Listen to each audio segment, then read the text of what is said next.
সকালবেলা দোকানে গেছিলাম, দোকান থেকে কিছু জিনিস নিয়ে আসলাম, যেমন ডিম, বিস্কুট, চানাচুর, সুজি, এই তো। ও সাথে আমার বাদামও আছে। আর আকাশের ওয়েদার ভীষণ খারাপ, মেঘ করেছে, ভীষণ পরিমাণে মেঘ করেছে। ছাদের তো কিছু জামা কাপড় কেচে ধুয়ে দিয়ে আসলাম, এখন জানি না কত দূর কি শোকাবে। আর দেখো আমাদের রাস্তার অবস্থা, উফ ভীষণ বাজে। দেখো 2026-এ দাঁড়িয়েও এমন রাস্তাঘাট দেখা যায়, সেটা শুধুমাত্র আমাদের পাড়াতে দেখা যায়, বুঝলে। কাদা আর কাদা। ডেলিভারি দাদারা পার্সেল দিতে আসে আর বলে, তোমাদের এই রাস্তাটার ব্যবস্থা করো, এই রাস্তায় আসা যায় না। যখন বৃষ্টি হয় তখন ওই তালতলায় দাঁড়িয়ে থাকে, আমাকে এসে নিয়ে যেতে হয়। আর নাহলে তো বাড়ির সামনে পর্যন্ত দিয়ে আসে। ছেলে ওইদিকে উঠে পড়েছে, ছেলের খাবারটা ঠান্ডা করতে দিয়ে দোকানে গেছিলাম। আর যে ছেলে উঠে পড়েছে, উঠতো না, মনে হয় কারেন্ট চলে গেছিলো, এই জন্যে উঠেছে। সকাল থেকে 2-3 বার কারেন্ট যাওয়া হয়ে গেল। বাবা, পাপা, টুকি টুকি টুকি, চলো খাওয়াবো, চলো। হ্যাঁ এই নাও, জিনিস এনেছি, ধরো। ঢালো, জিনিস নিয়ে এসেছি, ঢালো। হ্যাঁ ভালো করে ঢালো। ও হাতের মধ্যে, ওরে বাবা, হাতটা ঢুকিয়ে ওর হাতের মধ্যে ধরে নিচ্ছে। বাবা কত পাকা। রয়েছে অনেকগুলো পান্তা ভাত, তাই জন্যে আলু ভাজা আর করা হলো না। মাকে বললাম যে মা ডিমের বড়া করো, পেঁয়াজ দিয়ে এখন ডিমের বড়া করা হচ্ছে, তো এটা দিয়ে এই পান্তা ভাত খাওয়া হবে। আর এদিকে অবশ্য ভাত বসিয়ে দিয়েছি, আর মা যেটা কেটে দিল, চাল কুমড়ো ভাজা হবে, সাথে 2 রকম মাছ নামানো হয়েছে। ভোলা মাছ রয়েছে আমাদের, ওটা অনেক আগে আনা হয়েছে, তো ভোলা মাছটা আজকে আমরা দুজন খেয়ে নেব। আমার বর তো খেতে চায় না, তাই ওর জন্য আলাদাভাবে ওই পাবদাটা নামিয়েছি, পাবদাটা করে দেবো। এই হচ্ছে এখনকার মতন আপডেট। আর এদিকে মা বড়া ভাজুক, তারপর আমরা একসাথে বড়া দিয়ে জমিয়ে পান্তা ভাতটা খাবো। আর আমার ছেলের আপডেটটা জাস্ট একটুখানি দিই, ওকে এখন খাওয়ালাম, খাইয়ে দিয়েছি। এখন ওই দেখো, দেখতে পাচ্ছ, ওই যে ঘরে চলে গেছে, গিয়ে এখন ওর বাসিটা ছিল, বাসিটা তো ভেঙে ফেলেছে, সেটা দিয়ে এখন ওই খেলছে। যা, বাসি বাজছে না বাবা। এখন আমি বিছানা গোছাবো, ছেলে দেরি করে উঠেছে, এই যে বিছানাটাকে গুছিয়ে নিই। ঘরটার ভীষণ বাজে অবস্থা, এক ঝলক আমি তোমাদের দেখাবো। হ্যাঁ, একটা ঝলক দেখাই। এই দেখো, এই দেখো, এই দেখো। এইবার আমি সমস্ত কিছু গুছিয়ে নিয়ে তারপর তোমাদের সামনে আসছি। বড়া ভাজা হয়ে গেছিলো, মা বলল আগে ভাতটা খেয়ে নিতে। আর আমার মা জানো তো, সব সময় গরম গরম খাবার খাওয়াতে পছন্দ করে। আমার বাবাকেও কখনো ঠান্ডা ভাত বা ঠান্ডা জিনিস খাওয়াতে মানে খেতে দিত না। রাত্রির 1-2টোর সময়ও যদি বাড়িতে আসতো, তখনও গরম গরম করে দিত। তো এই যে বসে পড়লাম, গুড়ি গুড়ি বৃষ্টি পড়লো, তাড়াতাড়ি করে মানে খেতে বসেছি, তাড়াতাড়ি করে গেলাম, গিয়ে জামা কাপড়গুলো তুলে আনলাম, ব্যাস। তারপর আবার খেতে বসেছি, আসলো ডেলিভারি দাদার ফোন। এবার সেই দাদা বললো এক্ষুনি আসো, বাড়ির সামনে দাঁড়িয়ে, ওই যে তালতলার সামনে দাঁড়িয়ে ছিল। এই যে এতগুলোর মধ্যে মনে হয় বললো 8-10টা মতন মনে হয় আছে। এখন অনেকগুলো তো অর্ডার করেছে, এখন কি কি এসছে জানি না। মানে খেতে বসে শান্তি নেই, 2বারে উঠতে হলো। কিন্তু এই দেখো রোদ উঠে গেছে, আবার জামা কাপড়গুলো ছাদে গিয়ে মেলে দিয়ে আসতে হবে। কি অবস্থা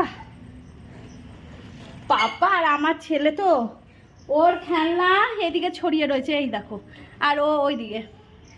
ওর এখন দরকার মানে আমাদের জিনিসপত্র, এই যে বাটি ঘটি হাঁড়ি থালা সমস্ত কিছু নিয়ে ওর বাজনা বাজাচ্ছে, এই করছে।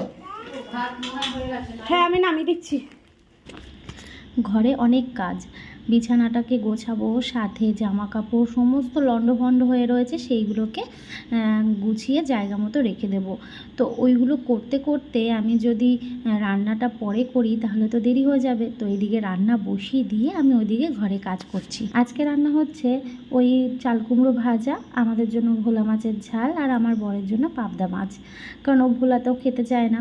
ওদিকে ভাতও উপর দিয়ে নিয়েছি, তো ওদিকে রান্না হচ্ছে আর আমি এদিকে এসে সমস্ত কিছু গুছিয়ে নিলাম। সত্যি বলতে বাড়িতে একটা বাচ্চা থাকলে এদিকে জিনিস ওদিকে জিনিস এগুলো থাকবে, খেলনাপত্র, জামা কাপড়। আর সত্যি বলতে আমাদের যা জামা কাপড় তার থেকে আমার ছেলের জামা কাপড়ই বেশি, চারিদিকে ওরই জিনিসপত্র, একটু তো অগোছালো থাকবেই। আজকে তোমাদের সাথে একটা বাস্তব সত্যি কথা বলবো মন থেকে। এই সংসার, জীবন, সন্তান, এই ব্লগিং, সমস্ত কাজকর্মের ভিড়ে না নিজেকে কোথাও যেন হারিয়ে ফেলেছি। নিজের প্রতি তাকানো, নিজের যত্ন নেওয়া, নিজের প্রতি একটু খেয়াল করা, কোথাও গিয়ে যেন নিজেকেই যেন চিনতে পারি না। হ্যাঁ, একদম সত্যি কথা। এটা আজকে রাত্রির 12টার সময় ভিডিও এডিট করতে বসে আমি বুঝতে পারছি যে আমি কতটা বদলে গেছি।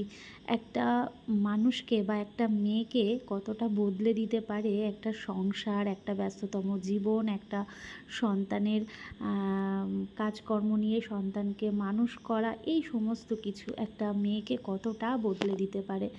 বিশ্বাস করবে না, সকালবেলায় যে মুখটা আয়নায় দেখব, একটু স্কিন কেয়ার করব, আছে সমস্ত কিছু ঘরে আছে, কিন্তু নিজের প্রতি সেই যত্নটাই নেওয়া হয় না। কেমন যেন হয়ে গেছি আমি সবাইকে আরও বলতাম যে একটা বাচ্চা হয়ে গেলে কি সমস্ত কিছু চলে যায়, কে বলেছে? কিন্তু আজ আমি নিজের জীবন দিয়ে বুঝতে পারি যে হ্যাঁ, একটা বাচ্চা হয়ে গেলে তার মধ্যে যদি এই ব্লগিং, ব্যস্ততম জীবন থাকে, তাহলে যেন নিজের প্রতি কোথাও গিয়ে যেন খামতি থেকে যায়। জানি না সবাই আমার মতন একমত হবে কি না, তবে আমি জিনিসগুলো ফেস করছি তো তাই জন্যে বুঝি, বা আমার মনে হয় এই জিনিসগুলো হচ্ছে আমার সাথে। যাকগে, ওদিকে রান্না হচ্ছে বললামই তোমাদের, আর এদিকে কিন্তু ঘরের কাজকর্মগুলো সেরে ফেলছি। আর অবশ্যই ছেলে রয়েছে মায়ের কাছে, আর ওদিকে ও তো চলে আসবে। আর বোঝোই তো সকালবেলার দিকটা না একটা চাপে থাকে, মানে চাপে কাজকর্ম করতে হয় আর কি।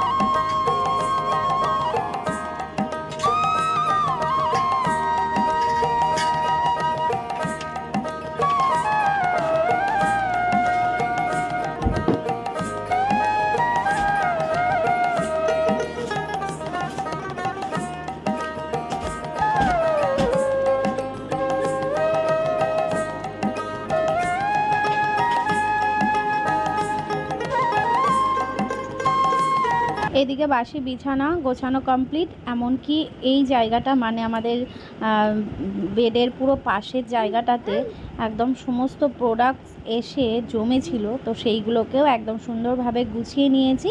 এবার কিন্তু একদম টিপটপ। তো শুধু এই সাবানটা রয়েছে, এটা নিয়ে যাব হচ্ছে বাথরুমে রাখার জন্য। ঘর গোছাতে গোছাতে রান্নাবান্না কিন্তু একদম কমপ্লিট, মানে রান্নার সামনে দাঁড়িয়ে থাকতে হয়নি, রান্নাও এদিকে হচ্ছে আর ওদিকে ঘরটাকেও গুছিয়ে নিলাম। ছেলের জন্য গরম জল বসিয়েছি, কারণ ওকে তো গরম জলটাই খাওয়াই, তোমরা তো জানোই বাচ্চাদের তো গরম জলটা ফুটিয়ে মানে জল ফুটিয়েই খাওয়াই। তো সেটাই ফ্লাক্সে শেষ হয়ে গেছে, সেটা বসিয়ে দিয়েছি। আর এদিকে রান্নাঘরটাকেও ক্লিন করে নিলাম। সিঙ্কে যে বাসন ছিল, কড়াই থালা বাসন যেগুলো ছিল সেইগুলো মেজে নিয়েছি। এবার রান্নাঘরটাকে ক্লিন করে নিই, তারপর তোমাদের সাথে শেয়ার করছি আজকে রান্না বান্না। তো চলো এদিকে দেখাই তোমাদের, পেঁয়াজ লঙ্কা ভেজে রেখেছি, এটা হচ্ছে আলু সেদ্ধ মাখার জন্য। আর এদিকে ভোলা মাছের ঝাল করেছি, ভেবেছিলাম সর্ষে দিয়ে করব, তারপর ভাবলাম যে না, পেঁয়াজ রসুন দিয়ে একটু মানে কি বলবো, মাখা মাখা তেল তেল টাইপের করি, ওই জিরে দিয়ে করেছি। প্রেসারে ছেলের জন্য ভাত বসিয়েছি, আর এদিকে ডিমের বড়া সকালে করা হয়েছিল, চাল কুমড়ো ভাজা, আর আমার বরের জন্য সর্ষে পাবদা। এই যে স্নান হয়ে গেছে, এখন এই যে পুতুল নিয়ে খেলা চলছে। হ্যাঁ, বাবা হারোর বাবা এসছে, এসে হচ্ছে এই সাইডে হয়তো জঙ্গলগুলো পরিষ্কার করছে। এখন অল্প বসো তুমি, কি গরম লাগছে। স্নান করে আসলো তো ওই জন্য আর এখন ফ্যানটা চালাইনি, ঠান্ডা লাগবে।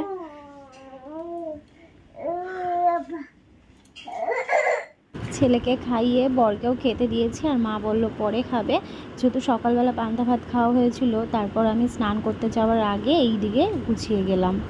ছেলে সবে ঘুম থেকে উঠলো, ওকে খাওয়ালাম, ওদিকে যা দাদা আসছে, দু হাতে দুটো পার্সেল নিয়ে, দুটো না 3-4টে আছে। পাপা আসো, এদিকে আসো। দেখি কি কি আসলো। জামা কাপড়গুলো আর মেলতে পারিনি, বৃষ্টি হচ্ছিল বলে ওইখানে রেখে দিয়েছি। এখন আবার আকাশটা বেশ পরিষ্কার। তাড়াতাড়ি তাড়াতাড়ি তাড়াতাড়ি আসো আসো আসো আসো আসো আসো। তোমরা এক এক করে সমস্ত কিছুই দেখতে পাবে, কমিউনিটি পোস্টগুলো একটু খেয়াল করো। তো আজকে অনেকগুলো জিনিস এসছে, তো সেইগুলোই এক এক করে নিয়ে নিচ্ছি। বেশ আনন্দ লাগে জানো তো, যখন এই অর্ডার করা জিনিসগুলো আমার হাতে এসে পৌঁছায়। তো দেখতেই পাচ্ছ কত পার্সেল চলে এসছে, আমার ঘর পুরো জাম হয়ে যাচ্ছে। এদিকে আমার বর তো বলছে যে তুমি এত কিছু অর্ডার করছো, এত কিছু আসছে, এতে আমার ঘর তো একটা ঘর লেগে যাবে তোমার এই জিনিসগুলো রাখার জন্য। কারণ আমার এমনি ছোট ঘর দৌড়, এর মধ্যে কোথায় রাখবো, কোথায় থাকবো। বৃষ্টি পড়ছে আর আমি বসে আছি, আয়ুষ্মানের ফর্ম জমা দিতে যাব। ফোন করলাম, বললো 10-15 মিনিট 20 মিনিট মতো পরে আসতে। বসে বসে বৃষ্টি দেখছি, আর বৃষ্টি দেখতে দেখতে আমার বরমশাইও চলে এসেছে। এই যে কি অবস্থা হয়ে গেছে আমাদের রাস্তার।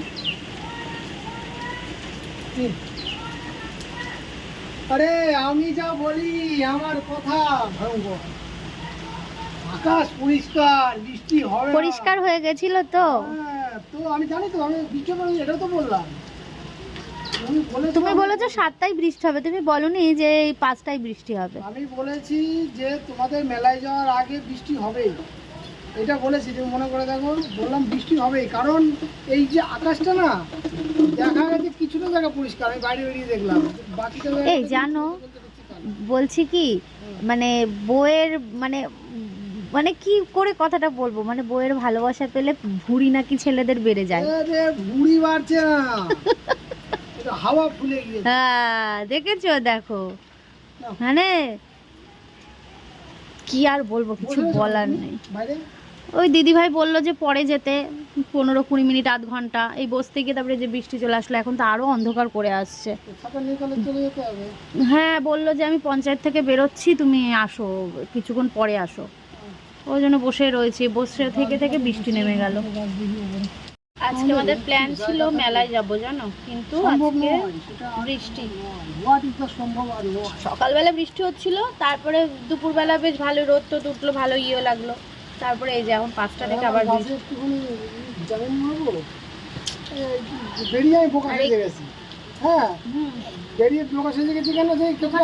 বৃষ্টি পড়ছে।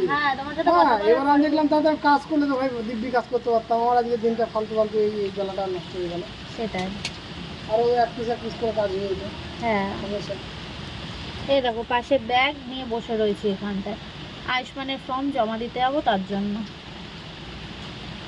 জঙ্গলটা কেটে দিল এই বৃষ্টির মধ্যে, দরকার নেই জানো, আমাদের এখানে জঙ্গল হয়েছে তো চারিদিকে, দেখেছো তোমরা। এই সবাই যদি সবার জায়গাগুলো একটু পরিষ্কার করে, তাহলে আমাদের পাড়াটা একটু পরিষ্কার থাকে। না নয়, মায়ের কাছে রয়েছে, খেলছে, চিৎকার চেঁচামেচি করছে, যে পাশের বাড়ির দিদিও চিল্লাচ্ছে বাবু বাবু করে। সবাই যদি সবার জায়গাগুলো একটু পরিষ্কার করে, তাহলে রাস্তাটা একটু পরিষ্কার হয়। ওই সবাই এরমভাবে হাত তুলে নেয়, কেউ করে না। কি আর বলবো, যত ঠেকা হচ্ছে আমার বরের। কারণ আমাদের ভয় লাগে, আমাদের যেতে হয়, আমাদের হাঁটতে হয়, ওদেরও হাঁটতে হয়, কিন্তু কেউ করে না। সকালবেলা স্নান করার সময় একটু ছেটে টেটে দিয়েছে, এই আবার বলছে পড়বে। আমি বৃষ্টির মধ্যে আর করতে হবে না। যা জঙ্গল, মানে কি বলবো, পা দিলে পায়ে এত দূর পর্যন্ত জঙ্গলে ঢুকে যাচ্ছে। এবার যদি ওই জঙ্গলের মধ্যে কিছু থাকে বলো তো, পোকামাকড়। আমরা যে কোন জায়গায় বাস করি, এখানে কারুর কোনো মানে হেলদোল নেই না, এখানকার মানুষের না হচ্ছে স্থানীয় যারা থাকে, তারাও যদি একটু যৌথভাবে একতা হয়ে কিছু করে তাও নয় হয়, কিন্তু কারোর মধ্যে সেই একতাটা নেই। আর আমাদের তো মানে কি বলবো, সরকার থেকে তো আর কিছু করেই না, কিছু বলার নেই। হাওয়া দিচ্ছে আবার, যে ঘরে চিৎকার চেঁচামেচি চলছে, দিদি চিৎকার করছে ওই দিক দিয়ে, আর এমনি আমার ঘর থেকে চিৎকার করছে, এই করছে। পরিষ্কার হয়ে যাচ্ছে আকাশটা আবার। ওই বৃষ্টি মাথায় বরকে নিয়েই চললাম ওই ফর্মটা জমা দেওয়ার জন্য। তারপর বাড়িতে এসে দেখি কারেন্ট নেই। আজকে ভিডিও এক্সপোর্ট করতেও অনেকটা দেরি হয়ে গেছে, তো ফোনের চার্জ ছিল না, কারেন্ট ছিল না, যেহেতু ভিডিও আপলোড দিয়ে মানে পাবলিশ করে এই যে এখন বসলাম হচ্ছে চা খেতে। এখানে মায়ের জন্য দুধ চা করেছি, বিস্কুট আর নিমকি দিয়েছি, আর আমাদের জন্য লিকার চা। বেরিয়েছিলাম তাই জন্য আমার জন্য একটা বাউলি নিয়ে এসেছিলাম। তো চলো আজকে ব্লগটা এখানে শেষ করলাম, ভালো থেকো।